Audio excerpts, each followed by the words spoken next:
Good morning, everybody. We're here at a K through 12 in the greater Albany area. We're deploying a Tennant T380 AMR. This is this school district's robotic floor scrubber. They're looking for a way to get a couple hours back into their day so they can focus on higher priority cleaning. One of the ways we were able to do that for them is by deploying this robotic technology.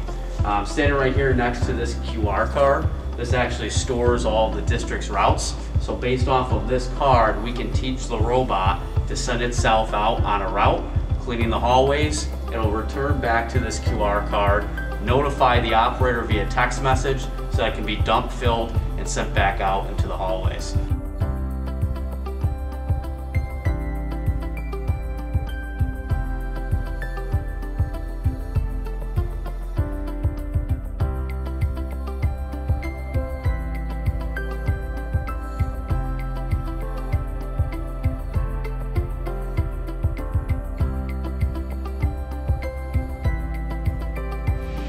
So now the machine's come back to its home base, read the placard on the wall, and it's going to send the user a text message saying that it's completed its route and that it's ready to become picked up.